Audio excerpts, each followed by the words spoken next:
Okay, well, it's 8 o'clock. Yes, we'll need to do introductions, Carter, because Madeline from the community is here with us at the table this morning too.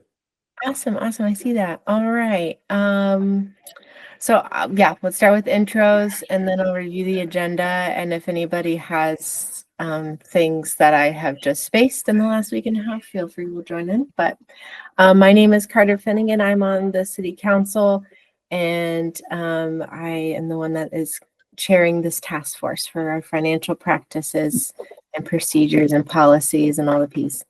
Thanks for joining us. I'm going to pass the mic to Lori. She's right above me in this chat. That's cool.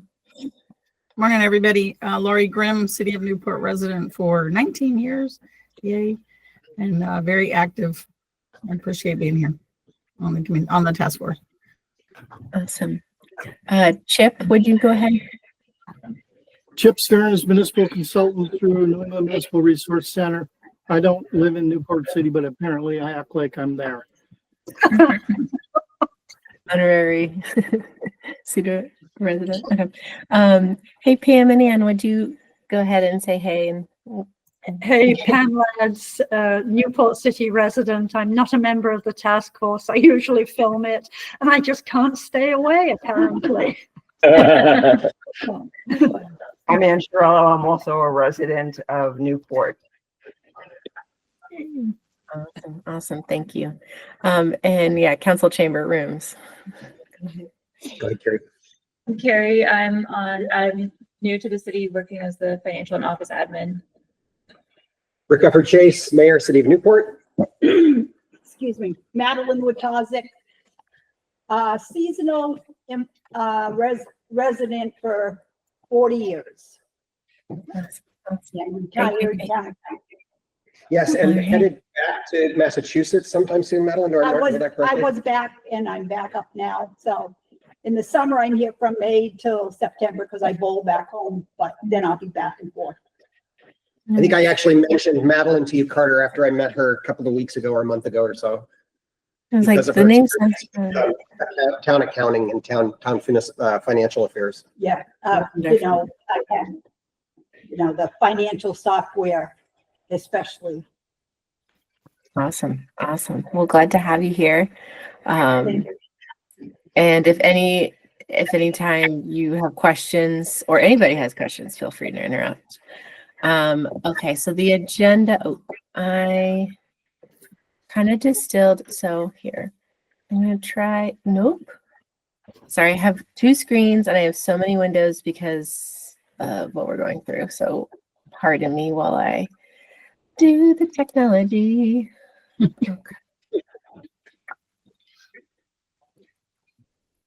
Okay. Madeline, can you spell your last name again for me, please? WITAS, Z as in zebra, UK. Thank you.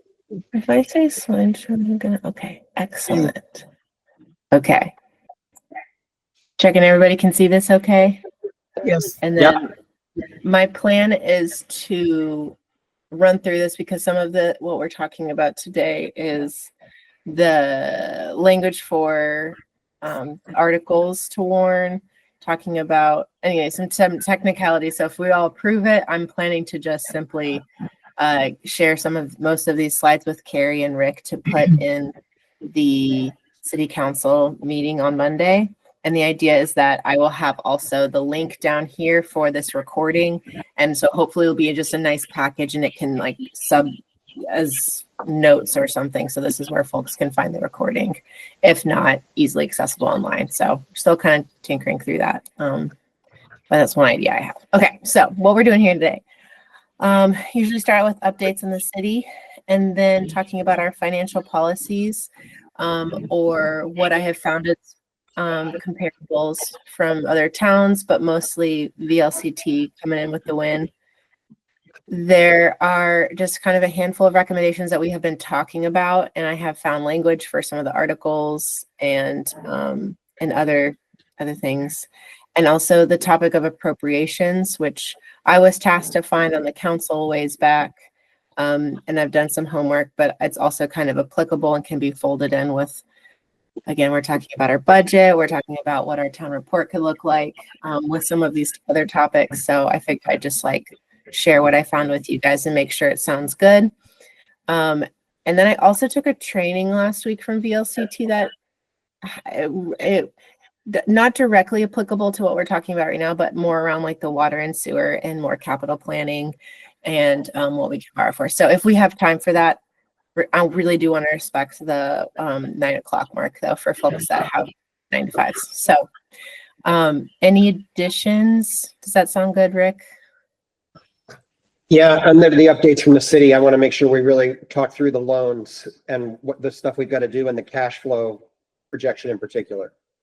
Perfect. Okay, so I'm going to stop presenting because I don't have the I don't really have much like written down for the slides, and I'd rather just kind of have this format for that.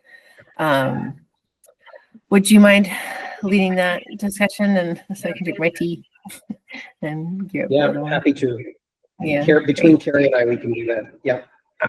So Carrie's going to try and bring up the cash flow projection document we're starting with.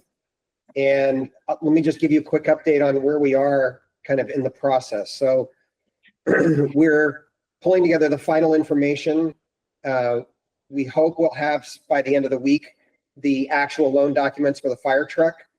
And as soon as we have that, we have SPNF prepared to do a review of it in a fairly timely manner. And we have city council's permission for me to sign off on that note. So my expectation is we'll have all of that completed by the middle or end of next week, I hope. So that's that one. The loan for the water tower in anticipation of bond income, Frank and Ellen have been working really hard to sort out how to manage the last of the line of credit and make sure that all of our accounting is straight between the city and Pasumsic Bank. And I just reviewed a note that Ellen sent yesterday saying that she feels like she's got that, she and Frank have that pretty well under control. And I haven't looked at it carefully. Chip, is there anything you want to note about that one? But she points out that we are coming up short in actual cash, but that's okay. I think the goal here is to get the debt recorded in the water fund instead of the general fund carrying the debt load.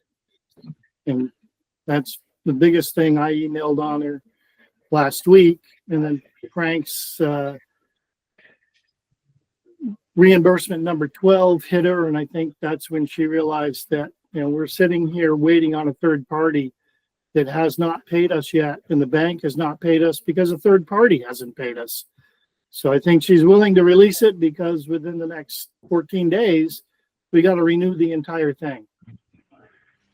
And that came at 6 o'clock last night. Great, thank you for that. So Carrie has shared on the screen the beginnings of which one is this, Carrie? This is sewer, but does it make more sense to start with a different one? Yeah, we'll have water. Let's look at the water one. We have that. Yeah. So for that loan, Carrie and Chip and I have been meeting and trying to sort out exactly how we put together this 10-year cash flow projection. And we have to turn our draft of a cash flow projection in tomorrow morning to the Pasumsic in order for them to review it. And then hopefully next week, they will prepare the final arrangements for that loan. And we'll then have SPNF sign off on it so that hopefully on October 6th at the city council meeting, we can approve that. No, is that? No, I'm wrong. Sorry. I got that one wrong. It's got to be done. I don't know if we're going to make it or not at this point, but the goal was to try and get it all done before this week's meeting, but I don't know if we're going to get there. It'll be on the 6th. It may have to be on the 6th at the very last minute. Yep. At this point, but the hope is that we will have everything in line so that on the 6th we can sign off. No later than October 6th we can sign off so that the next day we can take that loan and make good on the line of credit commitment that we have to pay off of $2.4 million at the end of the year, at the end of on October 7th. So that one, I'll just say the way we've done this, we've built some assumptions in. After the conversation at the last finance committee meeting with Hal, we built in a much more conservative number for the amount of increase in expense every year in the water budget. So that now reflects a 7% increase on the expense side year over year. And today, Tom is back in the office, and tonight the Water and Sewer Task Force is meeting. And so expect tonight we will go over this fairly carefully with Tom and the Water and Sewer Task Force and look for anything that ought to be included in there that we know enough about to make an educated guess right now in terms of the financial implications. And I say it that way because we've agreed that we don't really know enough about like development plans in downtown Newport to know when or how we could project either more income because we have more hookups or more expense because we have more users. So what we're doing there is assuming that we're just going to do a regular cash flow with a note that says these other expenses will likely be a part of our calculation. So I know that's a little loosey-goosey, and I would like to have had an opportunity to put something more concrete in front of you all this morning, and we just have not had the right combination of people around to finish it. But I think tonight Water and Sewer can go over it. I have a question. So Rick, is the budget, okay, let me just make sure I'm reading this correctly. So column I think that's it. Budgeted revenue, is that where you're putting in a 7% increase? I'm talking about the revenue from the Users. sewer rates. Yes. Is that what it is? Okay. Yes, Okay. that's right. We've basically budgeted for both a 7% increase in revenue and an expense Okay. for the entire 10 years per year, each year. Okay. Then added to it the new debt. Yes, was and not is that budgeted. already in here, Carrie, the new debt? Yeah, Chip Yeah, and I that's just. today. Great, thank you. We talked about that Monday. Thank you for doing that. Okay. Okay, All right. Thank you. so that's that one. And then just so you know, we're also working on 10-year projections for the sewer loan. We're trying to get pulled off by the middle of October, and the general fund loan. So Carrie started on those as well. We'll put the sewer loan in front of the water and sewer team tonight because I'm hoping that if they have any other questions, we can wrap those up in the next few days. And then Carrie, last we spoke, you were going to start on the general, and I had to talk with you about it because I just walked in the door. Yeah. And so same thing, we did the same thing on the general budget side. We projected for a 7% increase year over year. That's very conservative, and we don't have any. Yeah, I'll just say that it's a very conservative number, and we're just trying to basically look at it and say, okay, what would we have to do if the expenses went this high this fast?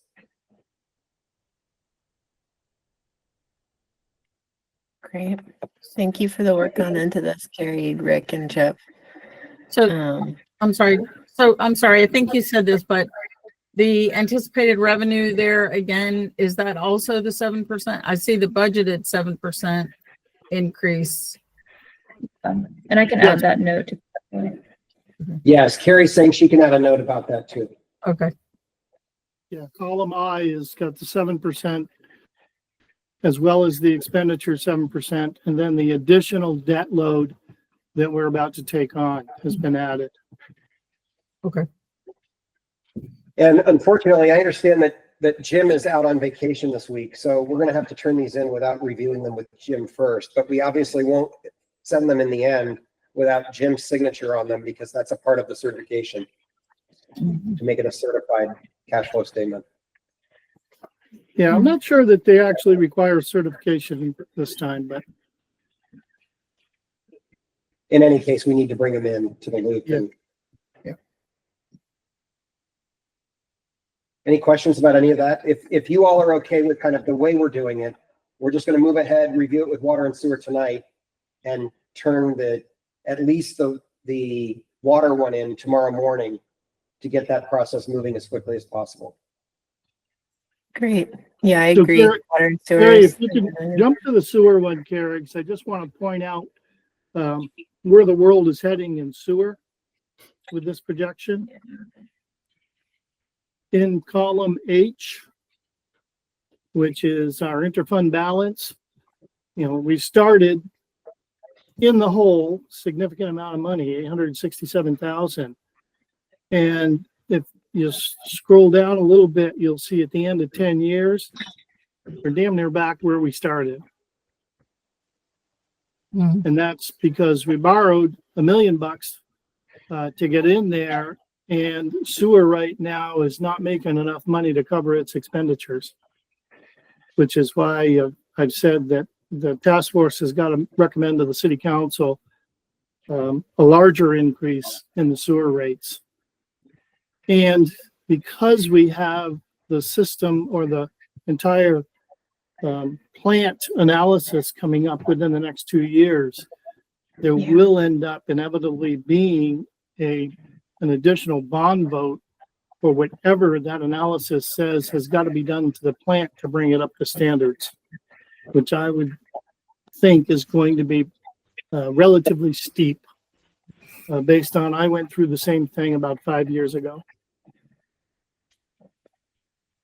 And Chip, you're available tonight for the Water and Sewer Task Force meeting, right? Yes, I've got it on my schedule. Because that's, I think, in the Water and Sewer Task Force, we really need to have a conversation tonight about how we're going to get to that new water and sewer rate we have to set that rate by the last of October. Yeah, the next set of bills. Yep. Okay, then I think, we're as on top of it as we can be. I feel like we are just racing against the clock on trying to complete all of these loans in a timely fashion. But I think we'll find a way to pull it all off. And I think I told you, but I can't remember when we met last if it had been worked out. But we did have final conversations with the folks about the delivery of the fire truck, and it will be delivered at the point when we're ready to make the payment. So we have not taken possession, and Carrie has been working on lining us up for the insurance for that to make sure that we're set. They don't want us to start. VLCT recommended that we not add the actual, the cost of the truck to the policy until we take possession of the truck. But we're working on that question as well. And what was the comment made in the email about penalties start September 29th? Penalties for? It was from the Something to do with the fire truck, and the salesman had said penalties begin starting September 29th. That sounds like a phone call that I need to make. So yeah, some follow-up to understand what the implication is there. Thank you. I missed that.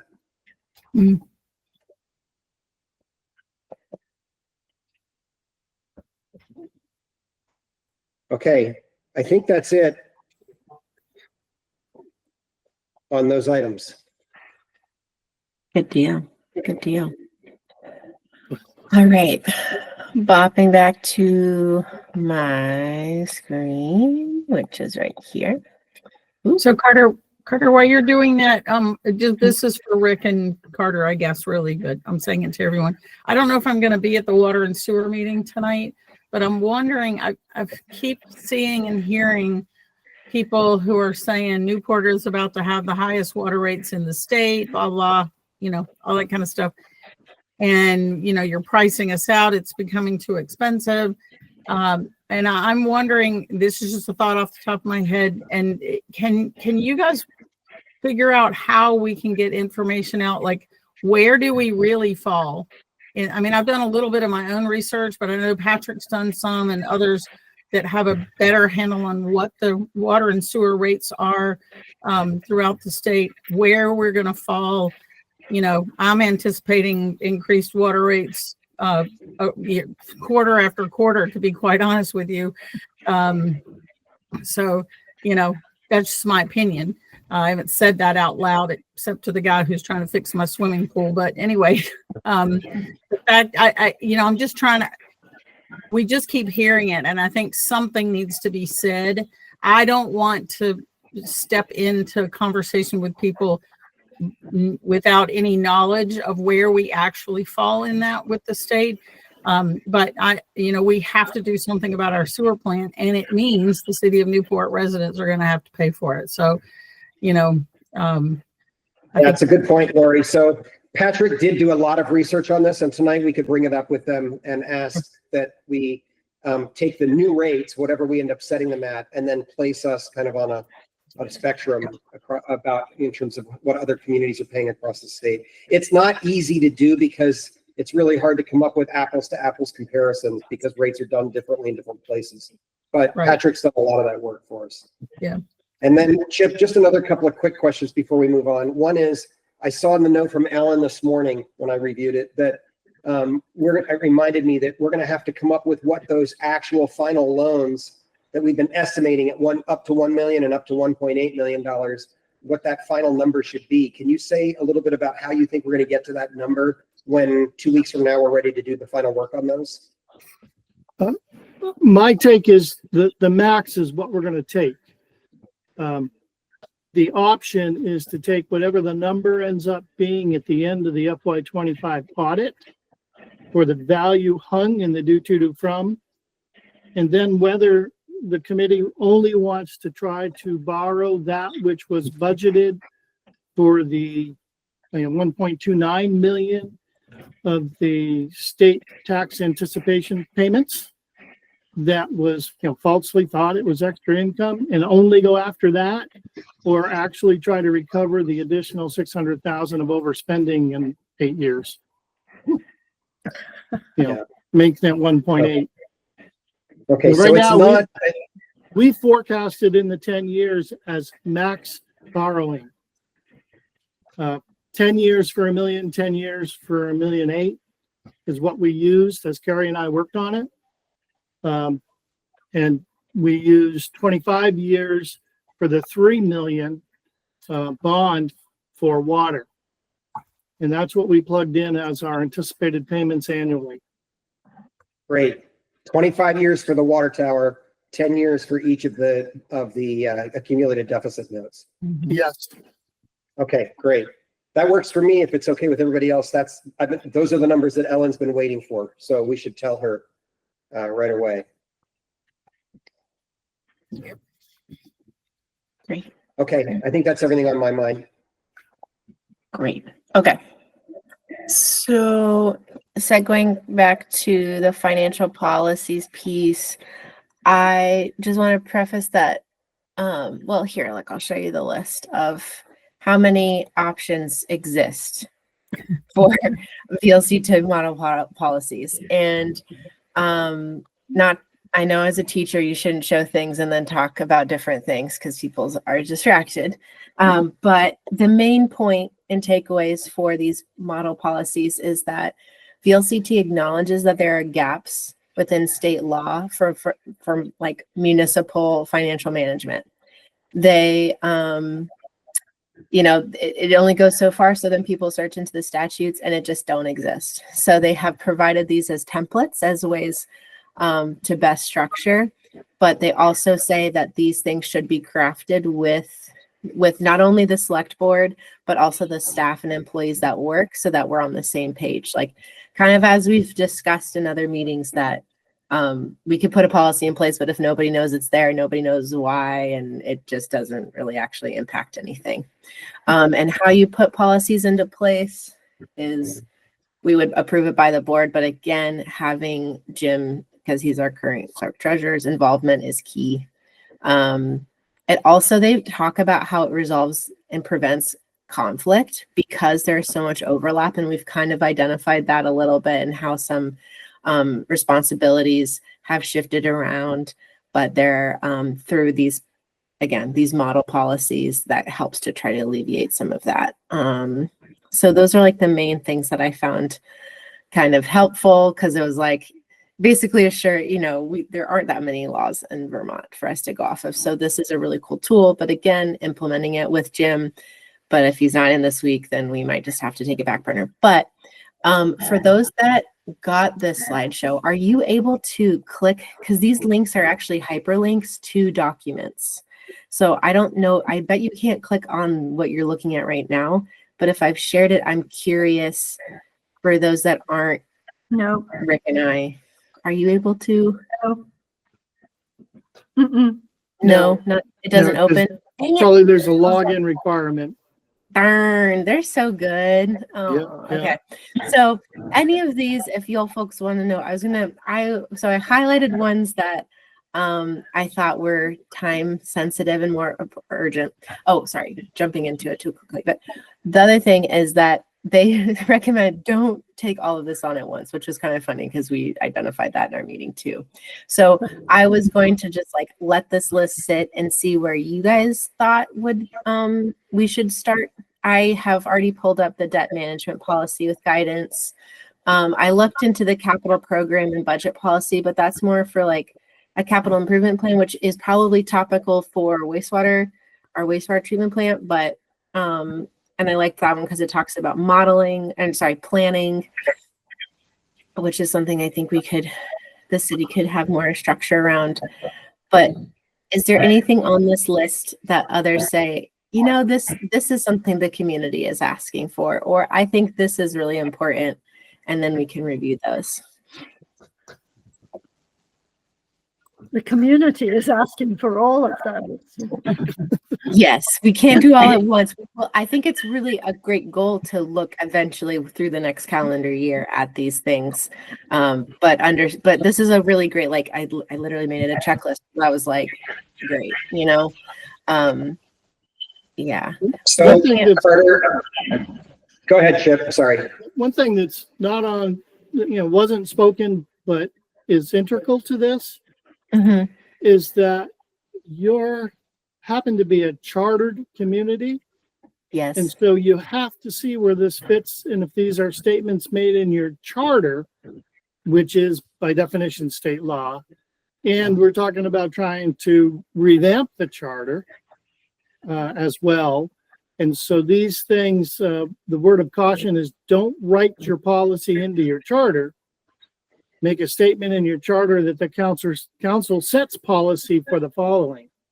Therefore, the law says the council's in control of the policy, but you don't name the policy details in the charter, meaning you got to revise your charter every time you want to change your policy. Mm-hmm. Mm-hmm. Those are my words of caution. Yes, yeah. I kind of skimmed over that because I was actually in the training that I took last week, but it was basically, yes, the council can set set the policy, but policies can be easily repealed by the future select board. So, but nonetheless, I think it's worthy a conversation. It's a really great starting point when we're discussing, again, responsibilities, our process for managing our finances. So, but yeah, it's not permanent and good and very relevant to bring up the charter revisions in this discussion. So thank you, Chip. Rick, did you have a thought? Yeah, as I look at these, I think Pam's right that this is all of them seem, relatively urgent to me. It's kind of crazy because it just feels like I look at each one of these and I think, oh yeah, we really need to do that. Like, just to give an example, can you all hear me? It feels like our internet keeps going in and out. You know what? You're good until you said that, and then you sound like a robot on my end. Yeah. I don't. Okay, now can you hear me? Yeah. Yeah. Mm-hmm. Try again. Okay. So sorry, Carrie's trying to hold the button into the computer, the plug into the computer. So, we have Carrie's help now, and I wonder if we might want Carrie to take this list and begin kind of searching for best practices in each one of these, and then just take them as they come, as we can do them, instead of trying to say this one's more important than that one. Just kind of see which one's the way opens on, as my Quaker wife would say, right? And take them as we can. For instance, I'm very concerned about the reserve fund policy because we're going to need to have that conversation very soon. Now that we've gutted all of our reserves, we got to figure out how to start rebuilding them. And I want to do that in a way that feels thoughtful and consistent and not just willy-nilly. I'm concerned about a credit card policy right now because We're in the process of trying to get a new credit card with the personnel changes that we've had upstairs, and the policy about how we do it, what the limits are, all of that kind of stuff does not seem entirely clear to me at this point. So, I mean, those two rise to the top for me right away. I think Chip has been helping us with a lot of the balance sheet stuff, but that doesn't get us to the policy about what we want those balance sheets to reflect. Balanced budget. Balanced budget. 26, we're not in balance. We presented in the annual report as if we were. Mhm. I'm going to stop inviting Chip's friends to these meetings because he's such good cheer. The voice of reality, Rick, the voice of reality coming from Chip. I speak, but I have no authority. Yes. So I think if it works for all of you, this could be a great education for Carrie to just start kind of looking into what each of these policies look like in sister cities, and then bringing them back to us to say, okay, what do you want to do with this one? Which I think Oh, they're lucky all, Carrie. I think they're all also hyperlinked, right, Carter? So I could start there, even though they don't appear to be on the shared screen. But I saw you shared the doc with me. Yes, and you can get into them because you have an account with the LCT. Great. And I'll just like show folks what these look like, just a little teaser taste. Let- Oh, yeah. Really teased. Oh, yes. Okay. So let me zoom in a little bit. So this is for the capital program and budget policy. So there's like a nice title slide or sheet usually, and then it dives into the background. It gives more guidance, specific guidance about specific things. This one was kind of interesting because they reference other places to go for more background. And then it's usually like some sort of fill in the blank. But this is where like so we're really interested in this one piece. Say, let's take the credit card one as a really good example. There are places where we would then fill in our dollar amount where we find it's comfortable. So that is a place where I think looking at neighboring towns, comparing their budgets, comparing how many departments they have, and really kind of tweaking it to make it fit Newport City will be really beneficial. And then places where people sign. So that is a standard one. I could show you a different one. I had the fund balance reserve policy. Oh wait, this is slightly different. Sorry. But also we can just leave it at that. And if Carrie, you feel good doing that, I trust you. And I think that would be a really efficient use of time.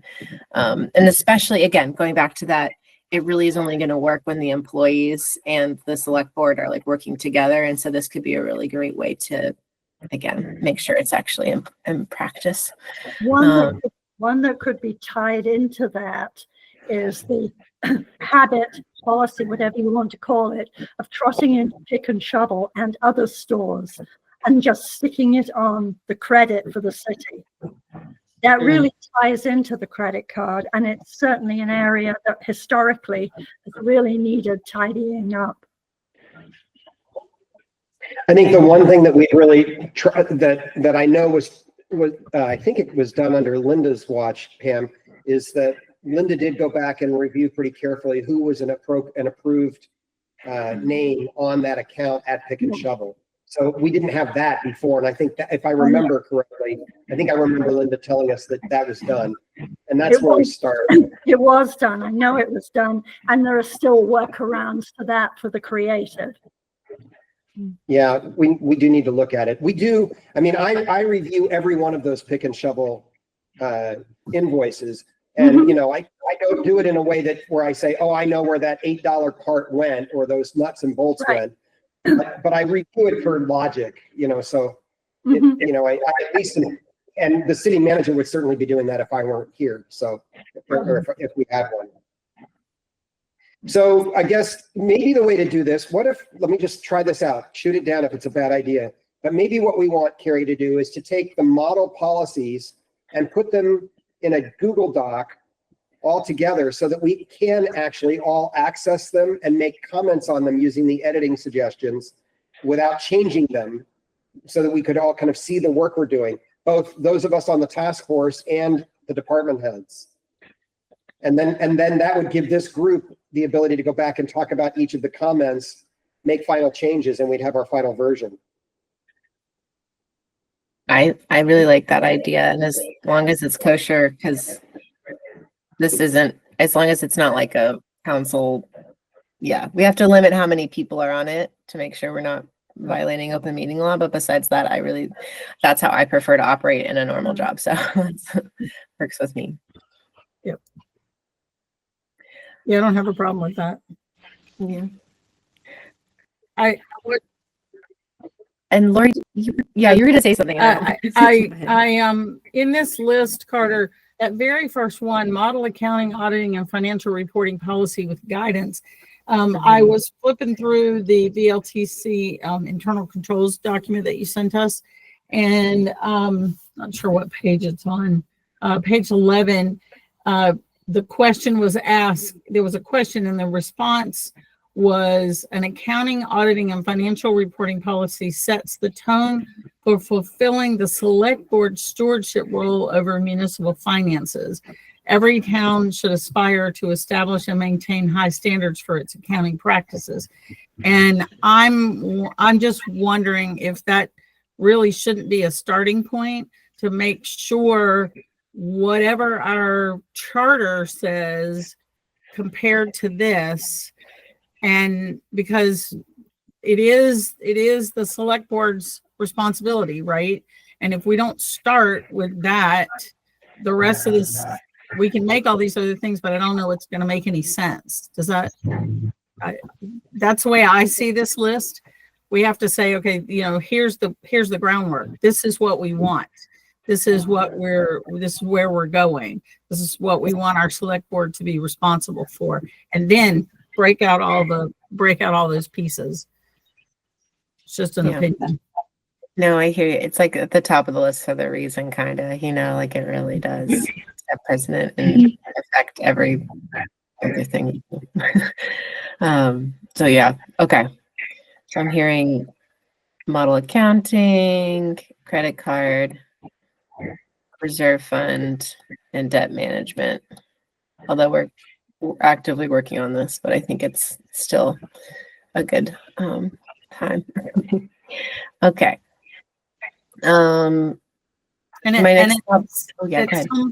At some point, and of course I've said this before, but this because that's what I do in my real work world, is a simple, not that it's ever simple, segregation of duties.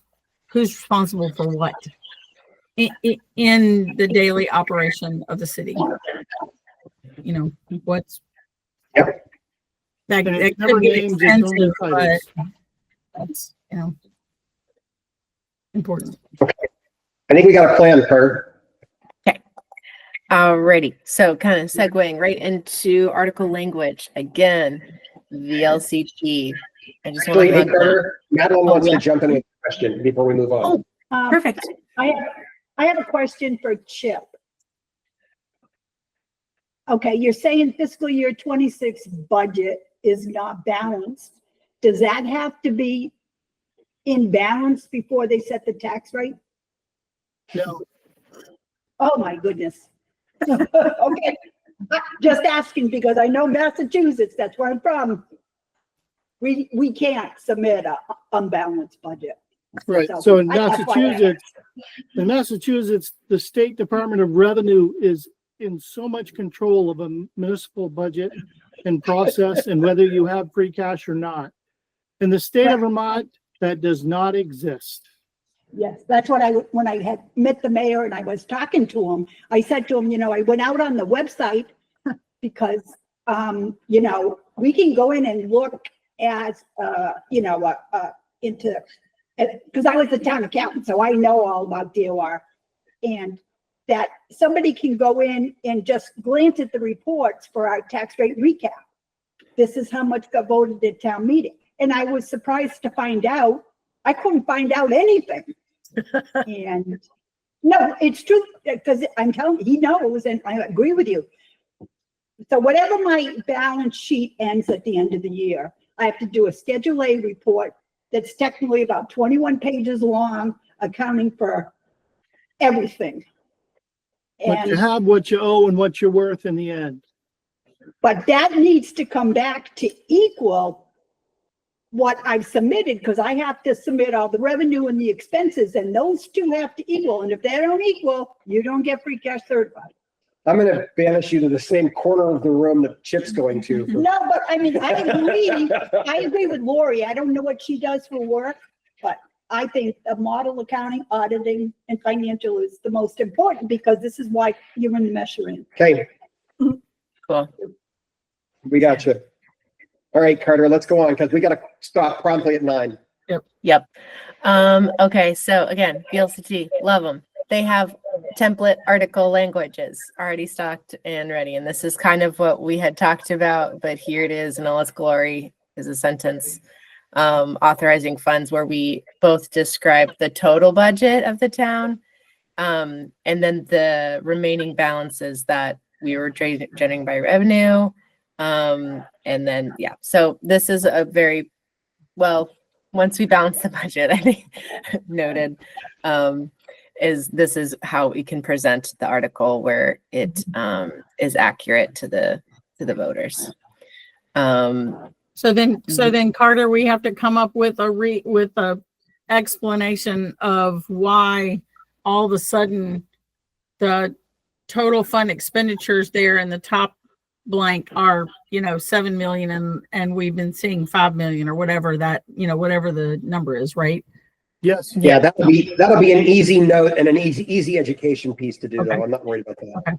Yeah. Just making sure. Because have A equal B plus C. Hopefully it will be like, oh, so, and we can just mainly highlight this revenue part. Well, so yeah, it will be a moment for some, but I don't think it will be too big of a stumbling block. I hope. I have a question.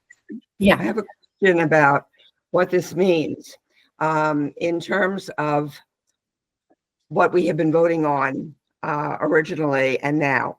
What we originally voted on is that we approved that we would pay a certain amount of money in taxes. We, the citizens, would pay a certain amount of money in taxes.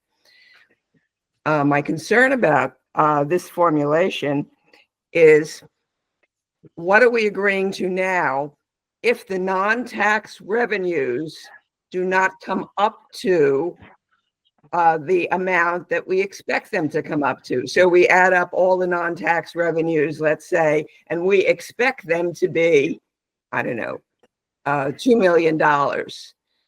But we don't collect that much that year because somebody doesn't pay, whatever.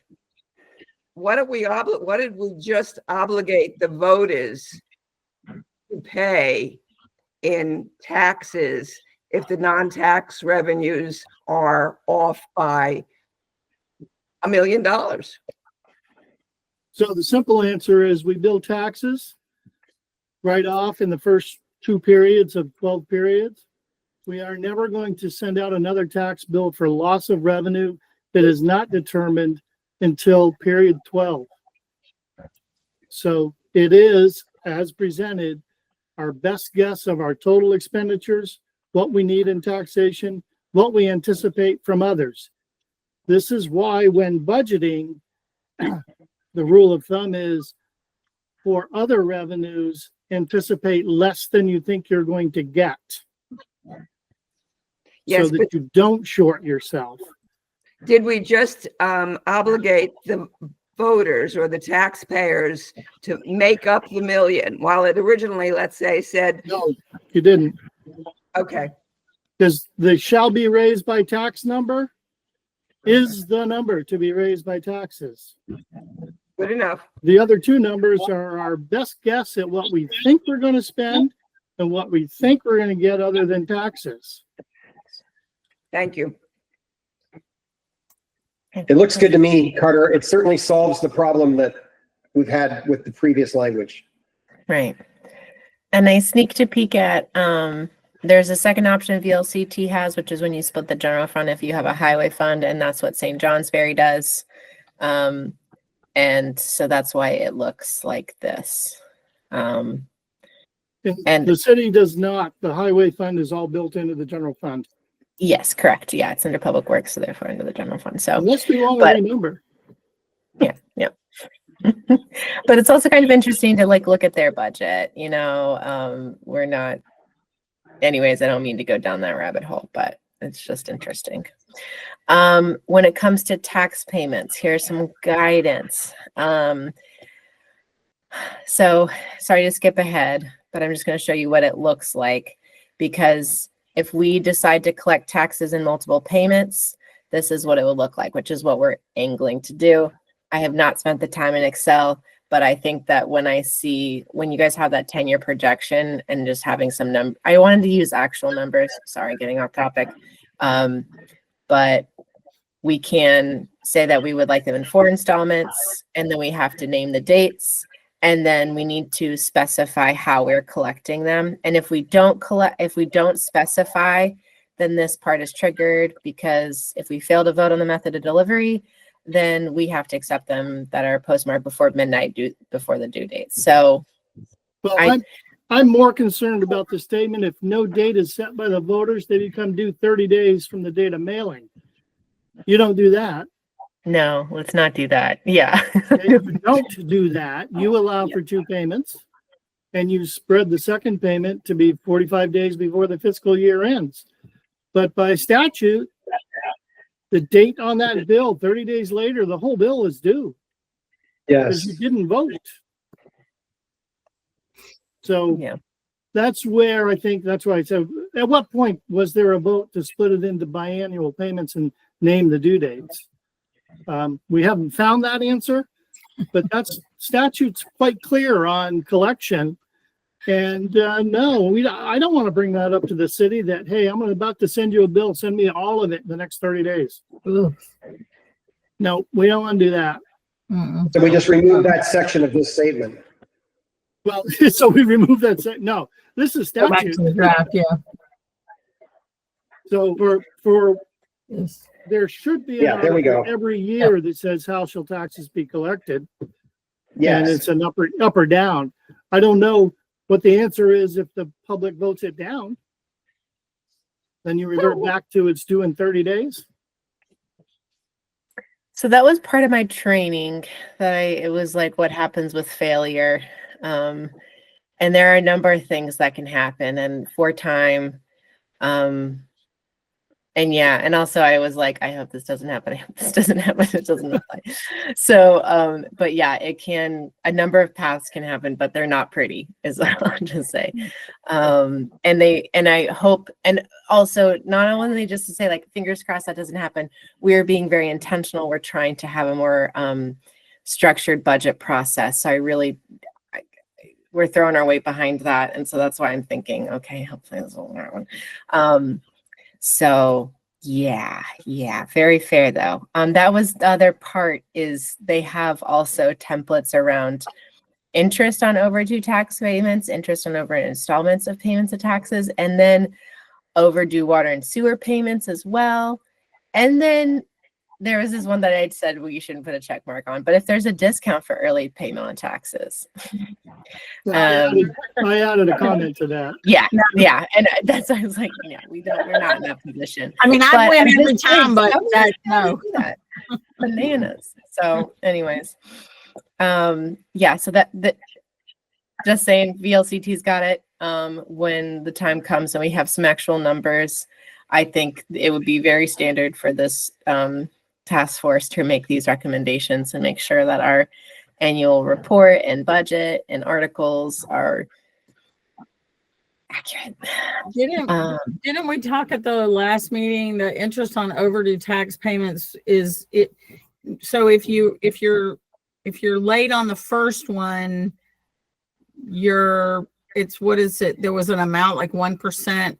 And then if you're late on the whole thing, about the fourth payment, it's 8%. Wasn't that part of the conversation? Yeah, typically it's 1% per month for the first 3 months, 1.5% thereafter. on each installment. On each An installment. 8% penalty on total principal unpaid after the fourth payment. Okay.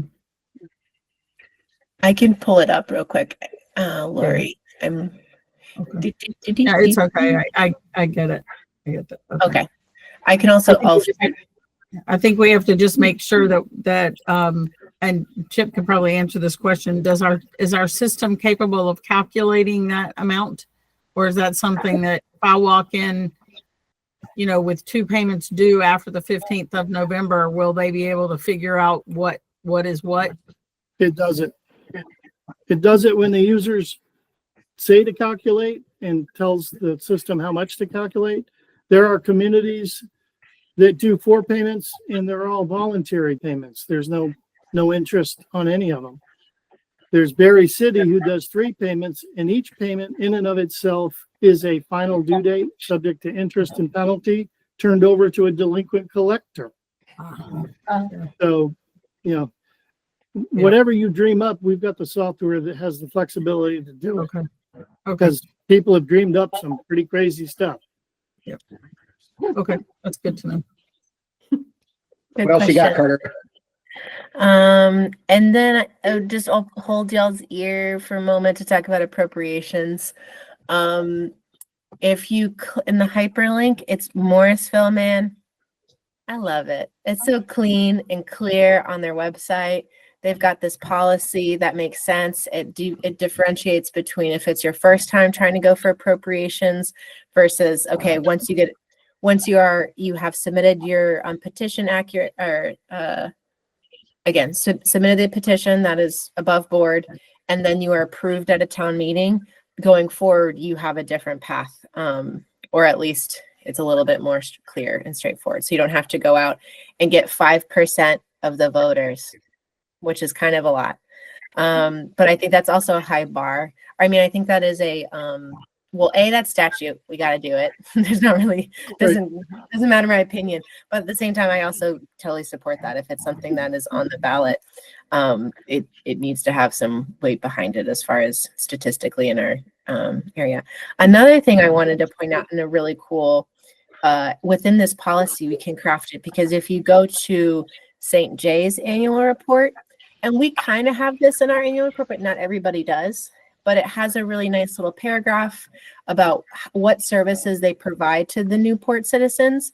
And yeah, so it's not even really like, we are really great. It's more of like, we do this, like RCT does this many rides for this many people. It's more numbers and data. But nonetheless, it looks really good in a report. And because these are social services, I still think it's an opportunity to share what they do in our community. So that's kind of it when I'm just like trying to talk quickly on looking at the clock. Carter,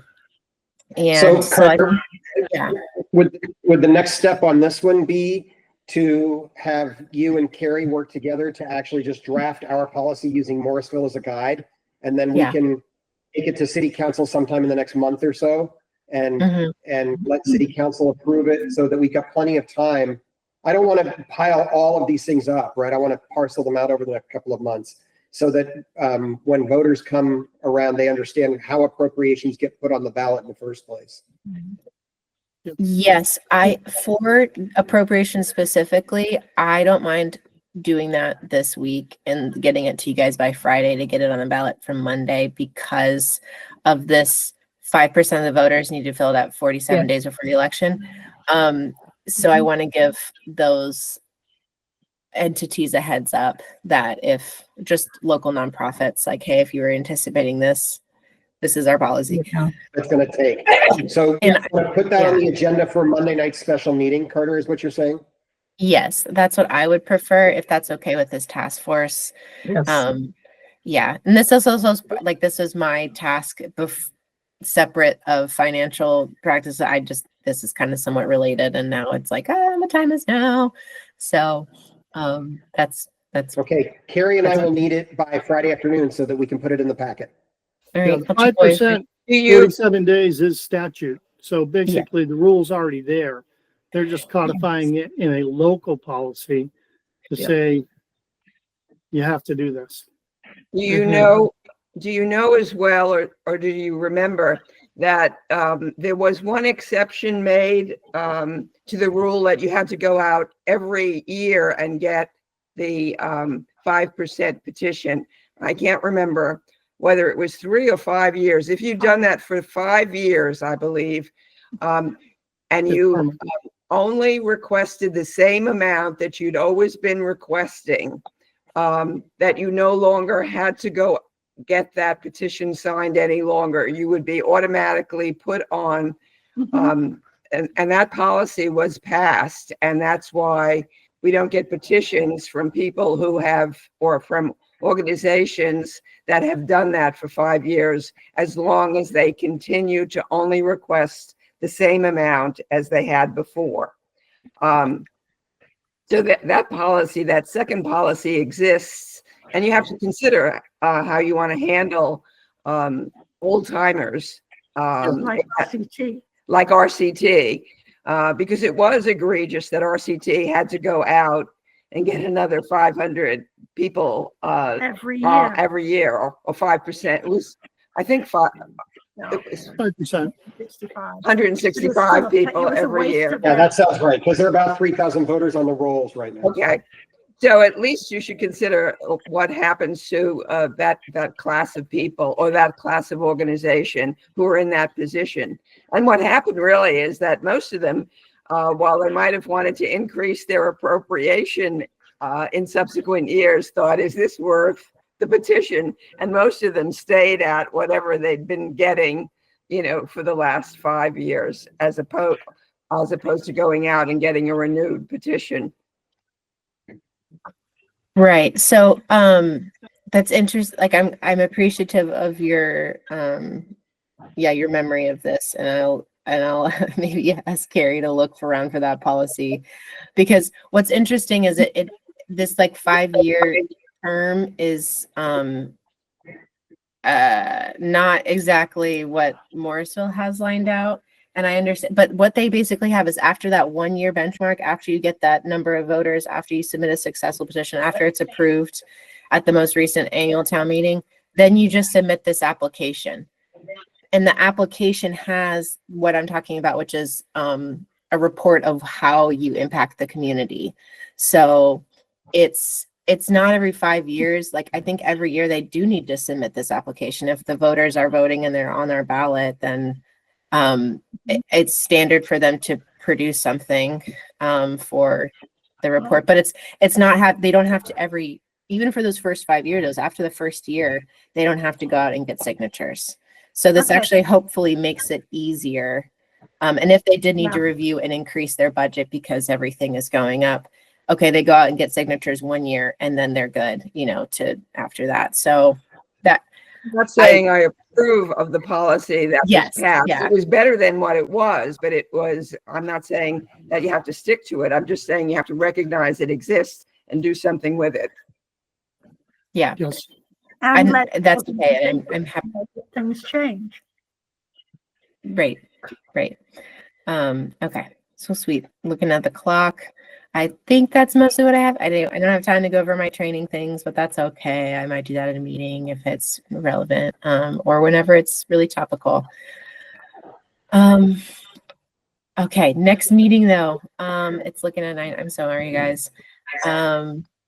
Does this like time online, or how did this feel overall? Should we look at next Wednesday? What are people thinking? For me, send the invite when you want me there. Okay. So you're saying the next meeting would be a week or 2 weeks out, Carter? Is there anything we need next week for the financial stuff, or you guys got all that under control? If you're willing, I'd love to make it weekly for the next couple of weeks to get through this process with all of the loan stuff. It just feels like approvals have to come in really quickly, and I want to make sure that I, in particular, am not missing pieces of it. Yeah, I'm fine. One other quick note. I note that we're down by at least one because Travis Gaines had to step back formally, and Susie has made it clear that it's really tough for her in general. And I've got a couple of people in mind that I'm thinking Carter and I might want to interview to recommend and see if they'd be willing to be recommended to council to join this task force. So if that feels okay, Carter and I will pursue that. That we definitely need to bulk back up. Yeah. And just clarify with Susie. And I think Susie, I heard from her yesterday, and just, kind of get some information and then but like Hal's got a good voice in here, but like he said, his work schedule is so crazy that it's hard to know. Yeah, I wouldn't ask anybody to step back other than the fact that Travis has already done so. I just add 2 more for the moment and see how it goes. Yeah. That's fine. Yeah. And I'll be in North Carolina. I'll be traveling on the 1st, which is Thursday, but I'll be in North Carolina for about 2.5 weeks. So I know, but I'll join. It's the first. Yeah. Wednesday is the 1st. Yeah, that's our next meeting. Yeah. All right. Okay. Hey, Ann, before I lose you, Ann, early this morning, I sent an email about the housing task force next steps that I finally got to working on over the weekend. So you might take a look at your email for that. Thank you. Yep. All right. Thank you, everybody. I'll see you next Thank you, Wednesday. Carter. Have a great day. Bye-bye. Bye. Bye.